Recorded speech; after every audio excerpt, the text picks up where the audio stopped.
De sangre y cenizas. Capítulo 9.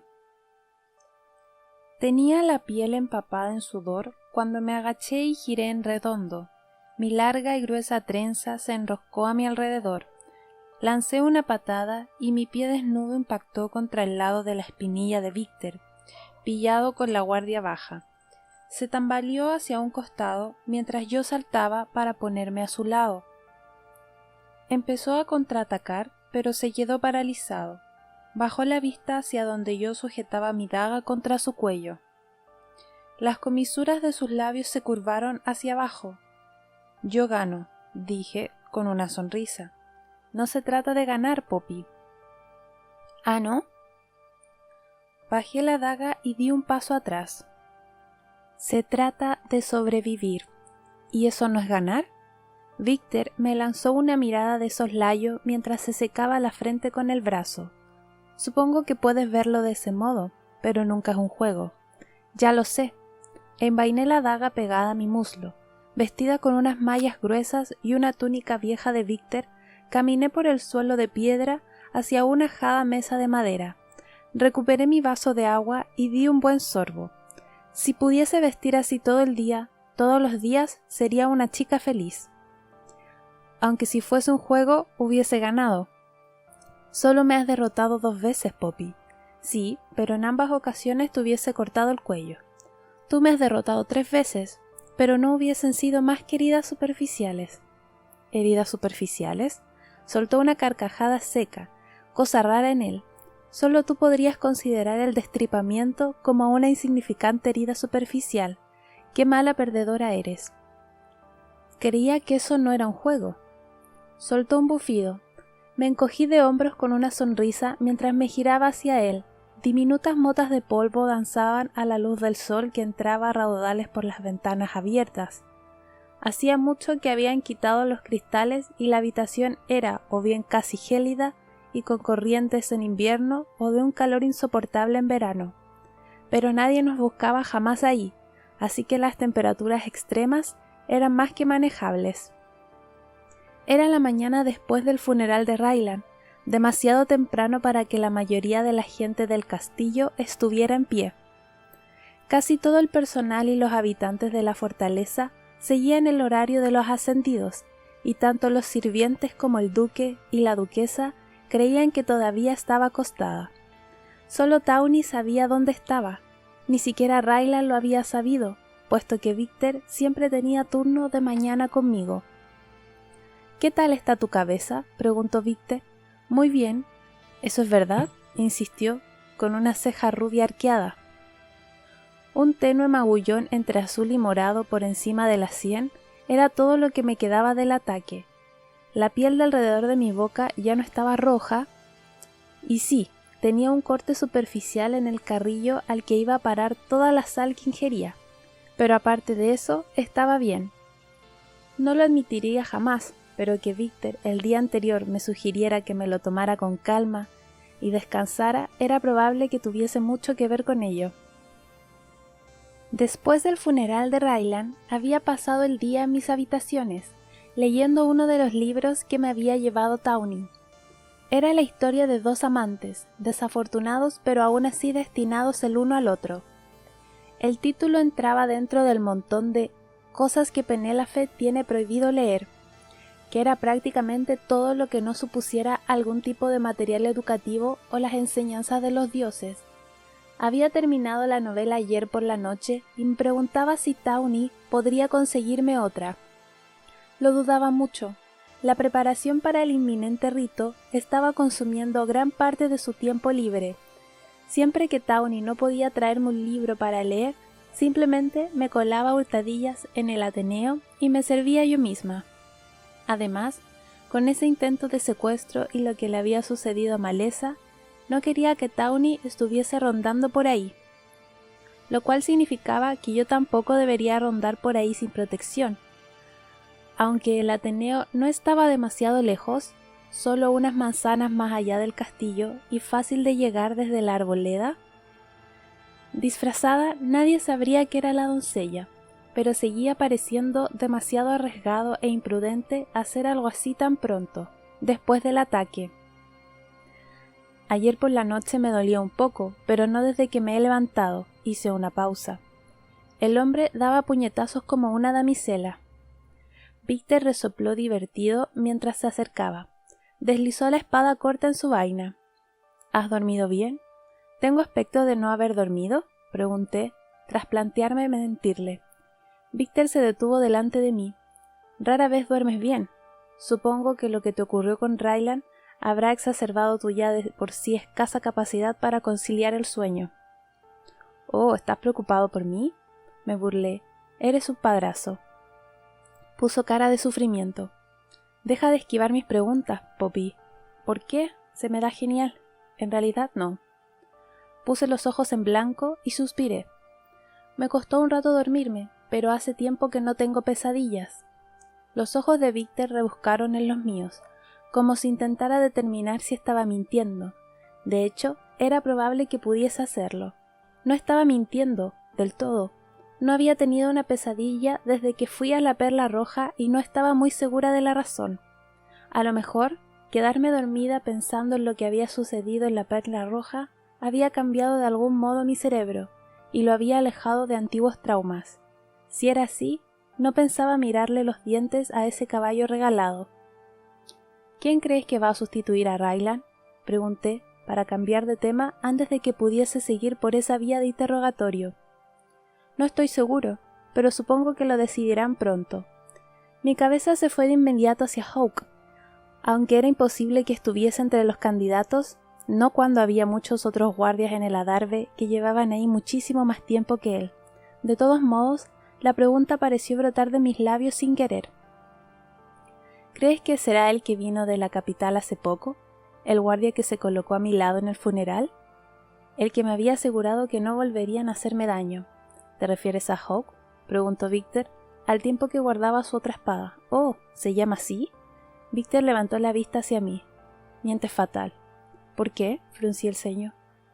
¿Sobre qué se supone que estoy mintiendo? ¿No sabías su nombre? Recé porque mis mejillas sonrojadas no me delataran y crucé los brazos delante del pecho. ¿Por qué habría de saberlo? Todas las mujeres de esta ciudad conocen su nombre. ¿Y eso qué tiene que ver conmigo? Sus labios vibraron como si estuviese reprimiendo una sonrisa.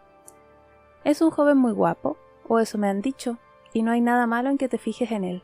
Apartó la mirada, siempre que eso sea todo lo que hagas. Entonces sí que me sonrojé, porque había hecho mucho más que solo fijarme en Hawke. Exactamente cuando hubiese tenido ocasión de hacer algo más que fijarme en él, cosa que, te recuerdo, está estrictamente prohibida. Víctor se rió de nuevo y fruncí el ceño aún más. ¿Cuándo has dejado de hacer algo porque estuviera prohibido? Esto es diferente, protesté, sin dejar de preguntarme si los dioses me castigarían por mentir con tanto descaro. ¿Y cuándo tendría la oportunidad siquiera de hacer algo así? De hecho, me alegro de que saques el tema. Tus aventuritas van a tener que terminar. Se me hizo un nudo en el estómago. No tengo ni idea a qué te refieres. Víctor ignoró mi respuesta. No he dicho nada en el pasado acerca de tus escapaditas con Tawny, pero después de lo sucedido en el jardín, tienen que terminar. Cerré la boca de golpe. ¿Creías que no lo sabía? Su sonrisa fue lenta y engreída. Te observo aun cuando crees que no lo hago. Vaya, eso es raro. Ni siquiera quería saber si estaba al tanto de mi excursión a la Perla Roja. Raro no, solo recuerda lo que te he dicho la siguiente vez que pienses en salir a hurtadillas en medio de la noche. Antes de que pudiera contestar, Víctor siguió hablando, y en cuanto a Hawke, diría que, por su edad, su nombramiento como guardia personal es improbable. Pero mi corazón empezó a latir con fuerza y apenas fui consciente de que Víctor retiraba el vaso de mis manos. Pero tiene un talento excepcional, más que muchos de los guardias reales actuales. Ayer no estaba alimentando su ego cuando dije eso. Vino aquí con muy buenas referencias de la capital y parece haber estrechado lazos con el comandante Jansen. Se terminó mi vaso de agua. No me sorprendería demasiado si al final lo ascendieran antes que a otros. Mi corazón había empezado a estrellarse contra mis costillas. Pero, para convertirse en mi guardia personal, seguro que alguien que esté más familiarizado con la ciudad sería mejor opción. De hecho, lo mejor sería alguien nuevo y con menos probabilidades de ser autocomplaciente, me corrigió. Él vería las cosas de manera diferente a como lo hacemos muchos de nosotros que llevamos años por aquí. Vería puntos débiles y amenazas que nosotros podríamos pasar por alto debido a la monotonía. Y ayer demostró que no tiene problema en dar un paso al frente cuando todos los demás se quedaron al margen. Todo eso tenía sentido, pero no podía convertirse en mi guardia real personal. Si lo hacía, tendría que hablar con él en algún momento, y si hacía eso, seguro que acabaría por reconocerme. ¿Y entonces qué? Si tenía buena relación con el comandante y estaba decidido a ascender pronto, seguro que me delataría. Después de todo, los guardias de más alto rango, los que tenían una oportunidad de vivir hasta disfrutar de una jubilación bien remunerada, eran los guardias reales que protegían al duque y la duquesa de Macedonia. Durante el día, cuando el sol estaba alto, el gran salón donde tenían lugar los consejos semanales y las grandes celebraciones era una de las habitaciones más bonitas de todo el castillo. Una hilera de ventanas más altas que la mayoría de las casas de la ciudad y espaciadas cada 6 metros permitían que el brillante y cálido sol bañara los suelos y las paredes de pulida piedra caliza blanca. Las ventanas ofrecían vista a los jardines a la izquierda y a los templos sobre las colinas eternas. Unos gruesos tapices blancos colgaban entre las ventanas, tan largos como ellas, el escudo real dorado bordado en el centro de cada estandarte, una serie de columnas de un blanco cremoso decoradas con motas doradas y plateadas, recorrían la larga y ancha sala. Flores de jazmín blancas y moradas trepaban desde urnas plateadas, perfumando el aire con su aroma dulce, como a tierra mojada.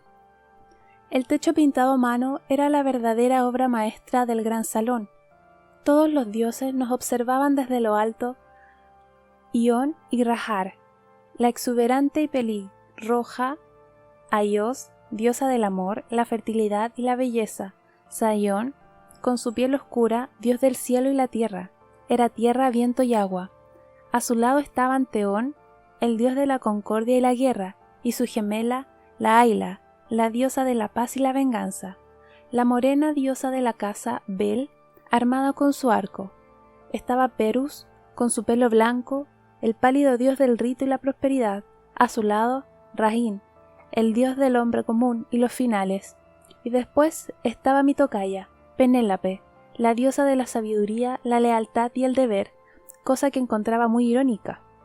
Todos sus rostros estaban representados con un realismo vívido e impactante, todos menos el de Nictos, el rey de todos los dioses, que había pronunciado la primera bendición. Su rostro y su figura no eran más que brillante luz de luna plateada. Sin embargo, ahora que estaba de pie en el estrado elevado, con la duquesa sentada a mi derecha, no había rayos de sol que entraran por las ventanas, solo la oscura noche. Varios candeleros de pared y lámparas de aceite, colocados para proporcionar la mayor luz posible, proyectaban un resplandor dorado por todo el salón. Los dioses no paseaban al sol, así que los ascendidos tampoco lo hacían. ¿Cómo se habría adaptado Ian a eso? Cuando los días eran soleados, era fácil encontrarlo al aire libre, escribiendo en uno de sus diarios, anotando todas las historias que su mente imaginaba. ¿Escribiría ahora a la luz de la luna? Me enteraría más pronto que tarde si me llevaban de vuelta a la capital. Sentí un arrebato de ansiedad, pero aparté ese pensamiento a un lado antes de que la inquietud pudiese extenderse. Pasé la vista por la muchedumbre que llenaba el gran salón, fingiendo que no buscaba una cara en particular y fracasando estrepitosamente. Sabía que Hawke estaba ahí, siempre lo estaba, pero todavía no lo había visto. Llena de energía nerviosa, crucé y descrucé las manos mientras alguien, un banquero, seguía lavando a los Terman. ¿Estás bien? Victor agachó la cabeza y mantuvo la voz lo bastante baja como para que solo yo lo oyera. Me volví hacia la izquierda de manera casi imperceptible y asentí. ¿Por qué lo preguntas? Porque llevas retorciéndote como si tuvieras arañas dentro del vestido desde el principio de esto, respondió. ¿Arañas en el vestido? Si tuviese arañas en el vestido no me retorcería, chillaría y me arrancaría toda la ropa, sin importar quién pudiese verme. No estaba segura de qué era lo que me producía semejantes nervios. Bueno, si tenía en cuenta todo lo que había pasado los últimos días, había una miríada de cosas, pero me daba la sensación de que era más que eso. Había empezado después de separarme de Víctor, un breve dolor de cabeza que atribuía al puñetazo y quizás haberme excedido durante el entrenamiento, aunque jamás lo reconocería. Después de comer se había difuminado solo para ser sustituido por un aluvión de energía nerviosa. Me recordaba el efecto de la mezcla de granos de café que Ian había enviado desde la capital. Taun y yo habíamos bebido solo media taza y ninguna de las dos pudimos estarnos quietas durante todo el día. Hice un esfuerzo más consciente por mantener la calma y deslicé la vista hacia la izquierda, hacia los jardines en los que tanta paz había encontrado en el pasado. Me dolía el pecho. No había ido a los jardines ayer por la noche ni en ningún momento del día de hoy. No me habían prohibido ir, pero sabía que, si salía, estaría rodeada por guardias. No podía ni imaginar lo que pasaría en el inminente rito. En cualquier caso, no creía que fuese a poder volver a los jardines nunca más, sin importar lo mucho que me gustara el recinto y las rosas que allí había. Incluso ahora, solo mirar el oscuro contorno del jardín a través de las ventanas me trajo una imagen de los ojos vidriosos de Ryland. Aspiré una pequeña bocanada de aire y aparté la vista del jardín para mirar a la cabecera del salón. Los miembros de la corte, aquellos que habían ascendido, eran los más cercanos, colocados a ambos lados del estrado. Detrás de ellos estaban los lores y damas en espera, entre los que se encontraban varios guardias reales, los hombros cubiertos por capas blancas con el escudo real. Comerciantes y hombres de negocios, aldeanos y peones, todos ellos abarrotaban la sala, habían acudido a solicitar a la corte una cosa u otra, a presentar sus quejas o a ganarse el favor de su excelencia el duque o la duquesa. Muchos de los presentes nos miraban boquiabiertos del asombro. Para algunos esta era la primera vez que veían a la duquesa de Terman, una belleza de pelo castaño, o al elegante y apuesto duque, cuyo pelo era tan rubio que parecía casi blanco. Para muchos esta era la primera vez que estaban tan cerca de un ascendido. Tenían aspectos de estar en presencia de los mismísimos dioses, y en cierto modo supuse que así era. Los ascendidos eran descendientes de los dioses, por sangre, aunque no fuese por nacimiento. Y luego estaba yo. Casi ninguno de los plebeyos presentes en el gran salón había visto jamás a la doncella. Solo por eso era la destinataria de un montón de miradas rápidas y curiosas. Supuse que la noticia de la muerte de Maleza y mi intento de secuestro también habría corrido como la pólvora, y estaba segura de que contribuiría a la curiosidad y al zumbido de energía ansiosa que parecía impregnar todo el salón. Excepto en el caso de Tawny, que parecía medio dormida mientras estaba ahí de pie. Me mordí el carrillo por dentro cuando la vi disimular un bostezo. Ya llevábamos casi 2 horas y me pregunté si a los Terman les dolería el culo tanto como empezaban a dolerme a mí los pies. Probablemente no. Los dos parecían muy cómodos. La duquesa iba enfundada en seda amarilla e incluso yo podía reconocer que el duque estaba muy atractivo con sus pantalones y su frac. Siempre me recordaba a la pálida serpiente con la que me había topado una vez en la playa de niña, preciosa de mirar, pero su mordedura era peligrosa y a menudo letal. Reprimí un suspiro cuando el banquero empezó a hablar del gran liderazgo de los duques. Empecé a mirar hacia los templos, y lo vi. Hawke. Un extraño revoloteo cosquilloso se instaló en mi pecho al verlo. Estaba entre 2 columnas, los brazos cruzados delante del ancho pecho, igual que anoche. No había ningún media sonrisa burlona en su rostro y sus facciones bien hubiesen podido considerarse severas de no ser por los rebeldes mechones de pelo negro azabache que caían por su frente y suavizaban su expresión. Una hormigueante sensación de exposición bajó por mi columna y se extendió como diminutos puntitos por toda mi piel. Hawke tenía los ojos levantados hacia el estrado, hacia donde yo estaba, e incluso desde el otro lado de la sala, y desde detrás del velo hubiese podido jurar que nuestras miradas se cruzaron. El aire salió de golpe de mis pulmones y el salón entero pareció difuminarse y quedarse en silencio mientras nos mirábamos. Mi corazón aporreó con fuerza contra mi pecho mientras mis manos se abrían y cerraban por voluntad propia. Me estaba mirando a mí, aunque lo mismo hacían muchos otros. Incluso los ascendidos se quedaban pasmados mirándome muchas veces.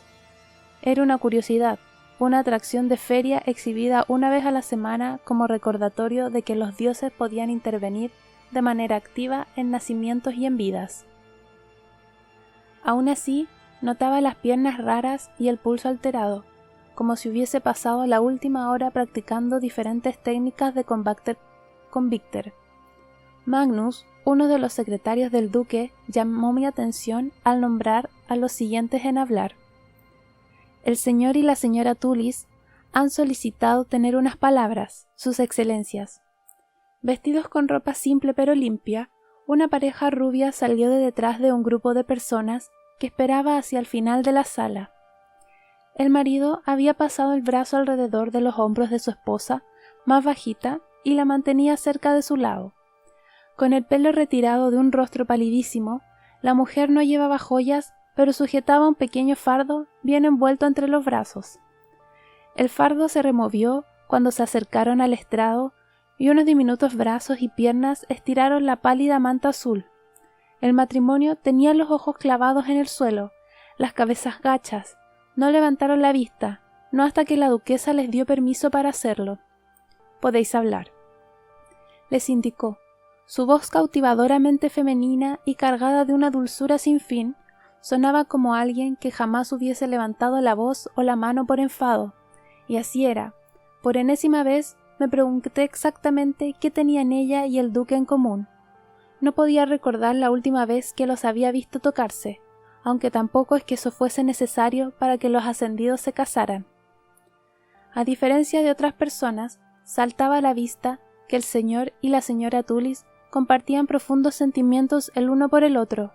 Se notaba en la forma en que el señor Tullis sujetaba a su mujer cerca, la forma en que ella levantó la mirada, primero hacia él y luego hacia la duquesa. «Gracias». Los ojos nerviosos de la mujer saltaron hacia el duque. «Excelencia». El duque de Terman hizo un sutil gesto con la cabeza en aquiescencia. «Es un placer», dijo. «¿Qué podemos hacer por vosotros y vuestra familia?» «Estamos aquí para presentar a nuestro hijo», explicó la mujer, girándose de modo que el fardo mirara hacia el estrado. La carita del bebé estaba arrugada y roja, parpadeó con sus grandes ojos. La duquesa se inclinó hacia adelante, las manos aún cruzadas en el regazo. «Es una monada. ¿Cómo se llama?» «Tobías», contestó el padre. «Se parece a mi mujer. Es adorable. Si se me permite decirlo, excelencia». Mis labios se curvaron en una sonrisa. «Lo es», confirmó la duquesa, sintiendo. «Espero sinceramente que todo vaya bien a vosotros y al bebé». «Sí, así es. Yo estoy muy bien, y el bebé está sano y ha sido una verdadera alegría, una bendición». La señora Tullis se enderezó, con el bebé bien sujeto contra el pecho. «Le queremos mucho». «¿Es vuestro primer hijo?», preguntó el duque. La nuez del señor Tullis se movió arriba y abajo cuando tragó saliva. «No, excelencia, no lo es. Es nuestro tercer hijo». La duquesa dio una palmada. «Entonces, Tobías es una verdadera bendición, una que recibirá el honor de servir a los dioses». «Por eso estamos aquí, excelencia». El hombre dejó caer el brazo de los hombros de su mujer. «Nuestro primer hijo, nuestro querido hijo Jaime, él murió hace solo 3 meses». El señor Tullis se aclaró la garganta. «Una enfermedad de la sangre, según nos dijeron los curanderos. Fue todo muy rápido. Un día estaba bien, correteando por todas partes y metiéndose en todo tipo de líos, y después, a la mañana siguiente, no se despertó. Aguantó unos días más, pero luego nos dejó. Siento muchísimo oír eso». El dolor inundó la voz de la duquesa, que se echó hacia atrás en su asiento. «¿Y qué pasa con el segundo hijo?» «Lo perdimos a causa de la misma enfermedad que se llevó a Jaime». La madre empezó a temblar, con 1 año recién cumplido. ¿Habían perdido a 2 hijos? Me dolía el corazón solo de pensarlo. Incluso con las pérdidas que yo había experimentado en mi vida, no podía ni empezar a imaginar el tipo de aflicción que debía sentir un padre cuando perdía un hijo, no digamos ya 2. Si estirara mi don hacia ellos, seguro que querría hacer algo al respecto, pero no podía. ahí no, así que lo reprimí. Es una verdadera tragedia. Espero que encontréis consuelo en la certeza de que vuestro querido Jamie está con los dioses, junto con vuestro segundo hijo. Sí, eso nos consuela, es lo que nos ha permitido superar su pérdida. La señora Tullis meció al bebé. Hemos venido hoy con la esperanza de... a pedir... Dejó la frase a medio terminar. Parecía incapaz de hacerlo. Su marido le tomó el relevo. Hemos venido aquí hoy a pedir que nuestro hijo no esté obligado a participar en el rito cuando le llegue la edad. Una exclamación ahogada se extendió por la sala, procedente de todos los rincones al mismo tiempo. Los hombros del señor Tullis se pusieron tensos, pero hizo lo imposible por continuar. Sé que es mucho pedir de sus excelencias y de los dioses. Es nuestro tercer hijo, pero hemos perdido a los dos primeros y los curanderos le han dicho a mi mujer que no debería tener más, por mucho que lo desee. Es el único hijo que nos queda y será nuestro último hijo. Pero sigue siendo el tercero, respondió el duque, y noté un inmenso vacío en el pecho. Que vuestro primer hijo haya salido adelante o no es algo que no cambia que vuestro segundo hijo, y ahora el tercero, estén destinados a servir a los dioses. Pero no tenemos más hijos, excelencia. El labio inferior de la señora Tullis temblaba mientras su pecho subía y bajaba de manera espasmódica. Si volviera a quedarme embarazada podría morir. Nosotros lo entiendo. El tono de voz del duque no había cambiado, y vosotros debéis entender que, aunque los dioses nos han concedido gran poder y autoridad, el tema del rito no es algo que podamos cambiar.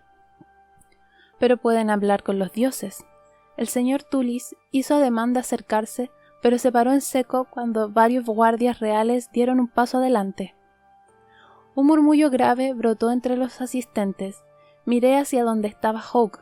Observaba el desarrollo de lo que yo ya consideraba la tercera tragedia de los Tullis, con la mandíbula tan dura como la piedra caliza que nos rodeaba. ¿Tendría un segundo o tercer hermano o hermana que hubiera sido entregado al rito? ¿Uno que podría entrar al servicio de la corte y recibir la bendición de los dioses, y otro al que no volvería a ver jamás? Pueden hablar con los dioses en nuestro nombre, ¿no es así?, preguntó el señor Tullis, la voz tan rasposa como la arena. Somos buenas personas. Por favor. Empezaron a rodar lágrimas por las mejillas de la madre, y mis dedos estaban ansiosos por tocarla, por aliviar su dolor, aunque fuese solo un ratito. Les rogamos que al menos lo intenten. Sabemos que los dioses son misericordiosos. Hemos rezado a Aios y Nictos cada mañana y cada noche para que nos concedieran este regalo. Todo lo que pedimos es... Lo que pedís no puede ser concedido. Tobías es vuestro tercer hijo, y este es el orden natural de las cosas, sentenció la duquesa. Un sollozo desgarrador salió de la garganta de la mujer. Sé que es duro y que ahora os duele, pero vuestro hijo es un regalo a los dioses, no un regalo de ellos a vosotros, por eso nunca les pediríamos algo así. ¿Por qué no? ¿Qué daño podía haber en preguntar? Seguro que había suficientes hijos al servicio de los dioses como para que un solo niño no alterase el orden natural de las cosas. Además, sí que se habían hecho algunas excepciones en el pasado. Mi hermano era prueba de ello. Muchos de los presentes parecían paralizados por la estupefacción, como si no pudiesen creer la audacia de lo que ese matrimonio estaba pidiendo. Sin embargo, había otros cuyos rostros estaban empapados en lágrimas de compasión y contorsionados por la ira. Tenían los ojos clavados en el estrado, en el duque y la duquesa de Terman y en mí. Por favor, se lo suplico. El padre se dejó caer de rodillas, las manos cruzadas como para rezar. Ahogué una exclamación y se me comprimió el pecho. No estaba segura de cómo había sucedido ni por qué, pero había perdido el control de mi don y mis sentidos se abrieron. Aspiré una brusca bocanada de aire cuando el dolor me inundó en olas gélidas. Su potencia me sacudió las rodillas y apenas podía respirar. Un segundo después, sentí la mano de Víctor sobre mi espalda y supe que estaba preparado para retenerme si decidía ir hacia ellos. Me costó un esfuerzo sobrehumano quedarme ahí parada y no hacer nada. Aparté los ojos del señor Tullis y me obligué a respirar hondo y con regularidad. Mis ojos, muy abiertos, pasearon por la multitud mientras imaginaba un muro en mi mente, uno tan grande como el adarve, tan alto y grueso que no podía atravesarlo el dolor de nadie. Eso siempre había funcionado en el pasado y funcionó ahora. Las garras de dolor aflojaron su presión, pero mi mirada quedó atascada en un hombre rubio. Estaba varias filas más atrás, la barbilla baja y gran parte de su rostro oculto entre las sombras de la cortina de pelo que caían hacia adelante. Sentí algo que quemaba a través del muro que había levantado, pero no parecía aflicción. Lo noté caliente como dolor físico, pero Noté un sabor amargo en la parte de atrás de la garganta, como si hubiese tragado ácido. El hombre tenía que sufrir algún dolor, pero... Desconcertada, cerré los ojos y reconstruí el muro hasta que lo único que sentía eran los fuertes latidos de mi corazón. Después de unos segundos, fui capaz de aspirar una bocanada de aire algo más profunda, más fuerte, y, por fin, esa extraña sensación desapareció. Abrí los ojos mientras el padre suplicaba. «Por favor, amamos a nuestro hijo», rogó. «Queremos criarlo para que sea un buen hombre, Será criado en los templos de Rajar y Yon, donde cuidarán de él, mientras esté al servicio de los dioses, como se ha hecho siempre desde la primera bendición». La voz del duque no dejaba lugar a discusión y los sollozos de la mujer se intensificaron. «A través de nosotros, los dioses os protegen a todos y cada uno de vosotros de los horrores que hay al otro lado del adarve, de lo que viene en la neblina, y todo de lo que debemos hacer a cambio es proporcionarles servicio. ¿Estáis dispuestos a enfadar a los dioses para quedaros a un niño en casa hasta que crezca y se haga mayor, o quizás enferme y muera?» El señor Tulis negó con la cabeza. Su rostro perdió todo el color. «No, excelencia, no querríamos arriesgarnos a eso, pero es nuestro hijo». «Pero eso es lo que pedís», lo interrumpió el duque. «Un mes después de su nacimiento, lo entregaréis a los sumos sacerdotes y os sentiréis honrados de hacerlo». Incapaz de seguir mirando esos rostros empapados en lágrimas, cerré los ojos de nuevo y deseé poder ahogar de algún modo los sonidos de su desolación. Sin embargo, aunque pudiese, no los olvidaría, y en verdad necesitaba oír su dolor, necesitaba ser testigo de esto y recordarlo. Servir a los dioses en los templos era un honor, pero esto seguía siendo una pérdida. «Dejad de llorar», imploró la duquesa. «Sabéis que esto es lo correcto y lo que los dioses han solicitado». Sin embargo, no parecía lo correcto. ¿Qué daño podía haber en pedir que un solo niño se quedara en casa con sus padres, para crecer, vivir y convertirse en un miembro útil de la sociedad? Ni el duque ni la duquesa darían el brazo a torcer para conceder un favor tan sencillo. ¿Cómo podría cualquier mortal no sentirse conmovido por las súplicas de la madre, su llanto y la impotencia desolada de su marido? Pero ya conocía la respuesta a eso. Los ascendidos ya no eran mortales.